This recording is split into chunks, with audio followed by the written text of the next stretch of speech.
Sir এই খাবার খাবেন না, বিষ আছে। কি? কি হলো? তুমি চিৎকার দিচ্ছ কেন? না আসলে টেবিলের নিচে। টেবিলের নিচে? কি রে, তুই টেবিলের নিচে কি করতেছিলি? আসলে ম্যাডাম এই ঢাকনাটা পড়ে গেছিল, এর লেগে উড়াইতেছিলাম। ঢাকনা পরে কিভাবে? হ্যাঁ, দেখে শুনে কাজ করবি না? যা এখন এখান থেকে যা। কি ব্যাপার, তুমি খাচ্ছ না কেন? তোমার না অফিসে লেট হয়ে যাচ্ছে, তাড়াতাড়ি খাও। হ্যাঁ আমি খাচ্ছি। আচ্ছা তুমি একটা কাজ করো তো, তুমি ওয়ার্ড্রপ থেকে আমার অফিসের ফাইলগুলো নিয়ে আসো। আচ্ছা ঠিক আছে, তুমি তাড়াতাড়ি খাও। ঠিক আছে যাও।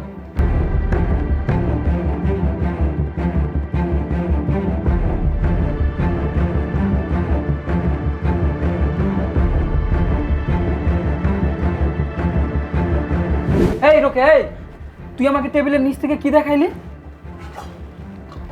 স্যার এই খাবার খাবেন না, বিষ আছে। কি বলতে চাস তুই? খাবারে বিষ আছে মানে? স্যার আমি সত্যি কইতাছি, আপনার এই খাবারে বিষ আছে।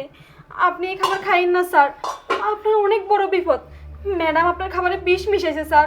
কি? তোর এত বড় সাহস, তুই তোর ম্যাডামের নামে মিথ্যা কথা বলিস? ও আমার খাবার কেন বিষ মিশাবে?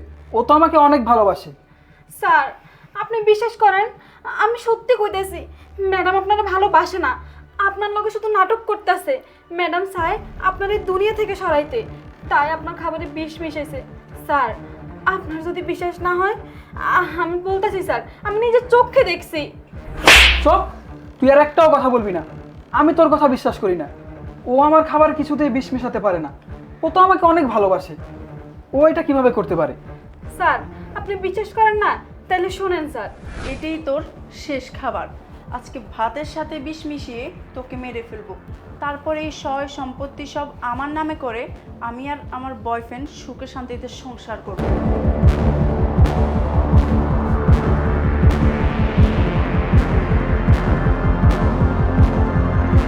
ভালো করে মিক্স করি যাতে খাওয়ার সাথে সাথে কাজ করে।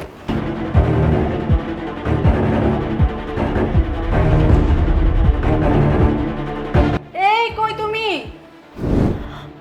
কি রে, তুই এখানে কি করতেছস? ম্যাডাম আমি তো ঘর মুছতে যাইতেছিলাম। ও আচ্ছা, যা। আচ্ছা ম্যাডাম। ওকে স্যার, আমি এখনই বের হচ্ছি। এই কই তুমি? তোমার খাবার দিছি, তোমার না অফিসে লেট হয়ে যাচ্ছে, তাড়াতাড়ি আসো। হ্যাঁ আসতেছি, টেবিলে রাখো। হায় হায়, এইটা আমি কি দেখলাম? ম্যাডাম স্যারের খাওয়ানো এটা কি মিশাইলো? নিশ্চয়ই ম্যাডাম কোনো ষড়যন্ত্র করতেছে স্যারের মায়েরা ফেলার লাগে। না না, ম্যাডাম যা করতেছে একদম ঠিক করতেছে না। যেমনি হোক স্যাররে আমার বাঁচাইতেই হইব, নাইলে যে অনেক বড় সর্বনাশ হয়ে যাইব। এইটা আমি কিছুতেই হইতে দিব না। আমার কোনো একটা ব্যবস্থা করতেই হইব, কিন্তু কি করবো আমি? কি কইরা আমি স্যাররে বাঁচামু ম্যাডামের হাত থেকে? পাইছি একটা বুদ্ধি। কি বললি তুই? তার মানে সত্যি সত্যি ও আমার খাবারে বিষ মিশাইছে? কিন্তু আমার তো এটা বিশ্বাস হচ্ছে না। শোন, তোর কথা যদি মিথ্যা হয় তাহলে কিন্তু তোর খবর আছে। ঠিক আছে স্যার, আপনি আমার কথা তো বিশ্বাস করলেন না, আপনি নিজে একবার পরীক্ষা কইরা দেখেন স্যার, তাইলেই আপনি বুঝতে পারবেন ম্যাডাম আপনাকে সত্যিই ভালোবাসে না। স্যার আমি আপনার ভালোর লেগে করতেছি, আপনি আপনার জীবন বাঁচান স্যার, আপনি খাবার খাইয়েন না। আর স্যার আপনি তো আমার কথা বিশ্বাস করলেন না, আপনি নিজেই পরীক্ষা কইরা দেখেন স্যার, আমার কোনো সমস্যা নেই। আচ্ছা ঠিক আছে, তুই কাজ কর। ও যখন তখন চলে আসতে পারে, আমি দেখছি ব্যাপারটা। আচ্ছা স্যার।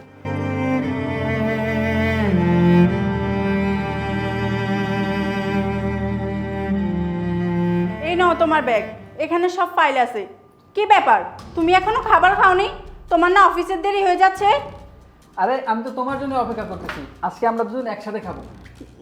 না না, তুমি খেয়ে নাও, আমি এখন খাবো না। কেন, কি বলছো? তুমি কি খেয়েছো?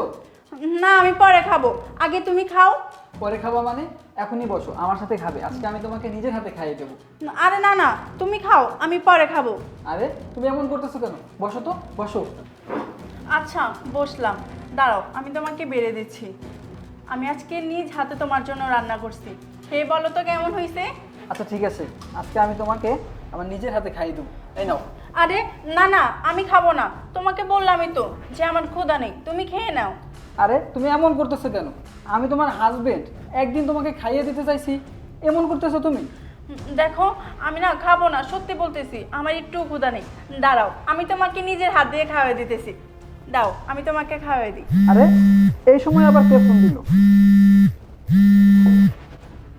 বস ফোন দিয়েছে? জি বস। কি বললেন? 1 সপ্তাহের জন্য ঢাকার বাইরে যেতে হবে? আচ্ছা আচ্ছা ঠিক আছে, আমি এখনই আসতেছি। ঠিক আছে বস। কি হয়েছে? কে ফোন দিছে তোমাকে? আরে বস ফোন দিছে, ইমার্জেন্সি এখনই যেতে হবে, আর আমাকে 1 সপ্তাহের জন্য ঢাকার বাইরে যেতে হবে। আরে কি বলতেছো? আচ্ছা তুমি খাবারটা খেয়ে নাও, তারপরে যাইও। না না, এখন খাওয়া যাবে না, বস ফোন করেছে। আমি যদি ঠিক টাইমে অফিসে না যাই তাহলে সমস্যা হয়ে যাবে, আমার চাকরিও চলে যেতে পারে। খাবারটা খেয়ে যেতা। দূর, আজকে ওরা খাবারটা খাওয়াইতে পারিনি। কি যে করি, কতদিন ধরে প্ল্যান করতেছি, কিছুতেই প্ল্যানটা সাকসেস করতে পারতেছি না। যাক, ভালোই হয়েছে, ও 1 সপ্তাহের জন্য ঢাকার বাইরে চলে যাবে, এই সুযোগে আমি আমার কাজটা করে নিব। কই, আমার ব্যাগটা দাও। এই নাও তোমার ব্যাগ। খাবারটা খেয়ে গেলেও পারতে। না এখন সময় নেই।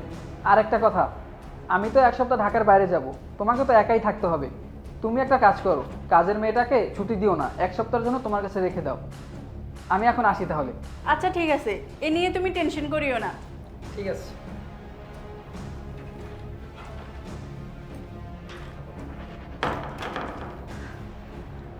রোকেয়া, রোকেয়া। ম্যাডাম আমার ডাকছেন? হ্যাঁ তোকে ডাকছি।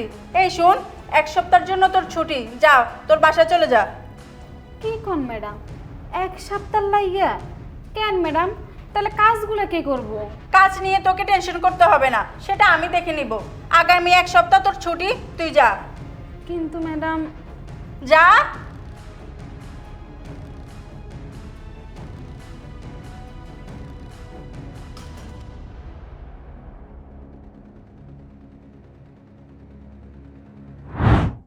তুমি কি ভেবেছো আমি অফিসের কাজের জন্য ঢাকার বাইরে যাচ্ছি?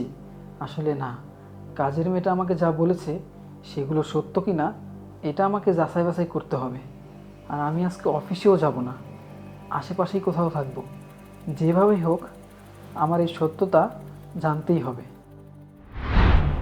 হ্যালো জান, কই তুমি? এই তো আমি তোমার বাসার আশেপাশে আছি। ও আচ্ছা জান, শোনো না, তুমি জলদি করে আমার বাসায় চলে আসো। কি বলতেছো? তোমার বাসায় চলে আসবো মানে? তোমার বাসায় না তোমার হাজব্যান্ড আছে? আরে না, ও 1 সপ্তাহের জন্য ঢাকার বাইরে গেছে, তুমি চলে আসো। ও 1 সপ্তাহের জন্য ঢাকার বাইরে গেছে? হ্যাঁ। আচ্ছা ঠিক আছে জান, আমি এক্ষুনি আসতেছি। আচ্ছা শুনো, তোমাকে যে প্ল্যানটা দিয়েছি সেটা কি তুমি করছো? না জান, আমি তোমার কথা মতোই কাজ করছি, কিন্তু ভাত খাওয়ার আগে ওর বস কল দিয়েছে আর ও চলে গেছে। কি বলো, তোমাকে দিয়ে কিচ্ছু হচ্ছে না। আচ্ছা ঠিক আছে, আমি এক্ষুনি আসতেছি, তারপর বাকি কথা হবে। আচ্ছা জান, তাড়াতাড়ি আসো। আসো। তুমি দরজা লক করলে না? আরে না, সমস্যা নেই, আমার বাসায় কেউ আসবে না, বাসার নিচে দারোয়ান আছে তো। ও আচ্ছা, যাই হোক। আর তুমি কি বলছো আমাকে ফোনে? এত করে তোমাকে বললাম, সাধারণ একটা কাজ তুমি করতে পারো না? ওরে ভাতের সাথে সামান্য একটু বিষ মিশিয়ে তুমি খাওয়াবা, সেটাও তুমি পারো না। তোমাকে দিয়ে আসলে কি হবে আমি বুঝতেছি না, বুঝছো? আরে আমি তো তোমার কথা মতোই ভাতের সাথে বিষ মেশাইছি, কিন্তু এমন সময় ওর বসটা কল দিয়ে ফেলে আর ও তাড়াহুড়া করে বের হয়ে যায়। শোনো না, এই প্ল্যান সাকসেস হয় না দেখে কি হয়েছে, আমরা নতুন করে প্ল্যান সাজাবো। আর ও তো 1 সপ্তাহের জন্য ঢাকার বাইরে গেছে, এখন আমাদের যা কাজ আছে আমরা সব সেরে ফেলবো, আর ও আসলে ওকে আমরা মেরে ফেলবো। আর শোনো, তুমি কিন্তু এই 1 সপ্তাহ আমার সাথে আমার বাসায় থাকবা। এটা তুমি ঠিক বলছো, সময় তো আমাদের হাতে আছে। তবে তোমার হাজবেন্ডের টাকা আছে অনেক, তুমি আমাকে অনেক টাকা দিয়েছো। শুনো, এখন তো আমি তোমার বাসায় থাকবো, তবে আমাকে একটু বাসায় যেতে হবে। আমি তো জামা কাপড় কিছু আনি নাই। শুনো, তুমি আমাকে এখন কিছু টাকা দাও, আমার কিছু টাকা লাগবে। তোমার টাকা লাগবে? তুমি এভাবে চাইতেছো কেন? আমার টাকা মানে তো তোমারই টাকা। আচ্ছা তুমি বসো, আমি নিয়ে আসতেছি। আচ্ছা ঠিক আছে।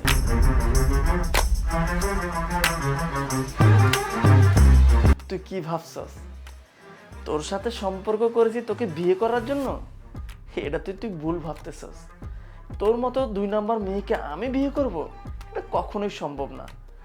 তোর সাথে আমি সম্পর্ক করেছি শুধুমাত্র এই তোর ধন দৌলত টাকা পয়সার জন্য।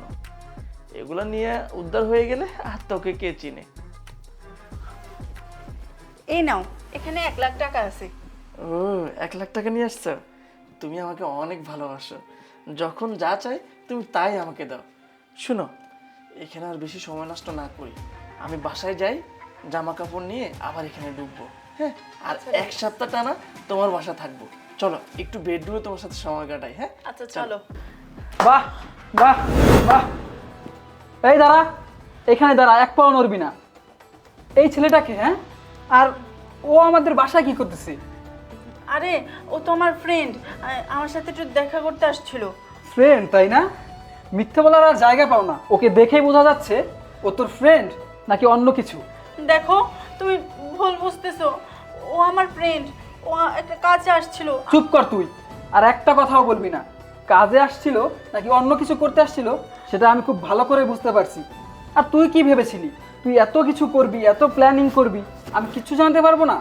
সকালে তুই যখন আমার ভাতে বিষ মিশিয়েছিলি সেটা কাজের মেয়ে দেখে গিয়েছিল, আর তারপর কাজের মেয়েটা আমাকে সব কিছু বলেছে, কিন্তু আমি ওর কোনো কথা বিশ্বাস করিনি।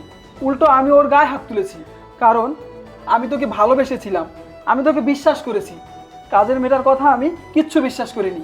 বস যখন আমাকে ফোন দিয়ে 1 সপ্তাহের জন্য ঢাকার বাইরে যাওয়ার কথা বলছে, আমার যাওয়ার কথা ছিল, কিন্তু আমি যেতে পারিনি, কারণ তোর এইসব কুকীর্তির কথা শুনে আমি ওইখানে গিয়ে ভালোভাবে কাজ করতে পারতাম না। তাই আমি বাসার আশেপাশেই ছিলাম তোকে হাতে নাতে ধরার জন্য। এই কি করিনি আমি তোর জন্য বল? তোর জন্য আমি ফ্ল্যাট কিনে দিয়েছি, আমার মা বাবাকে ছেড়ে তোকে নিয়ে আমি আলাদা সংসার করতেছি।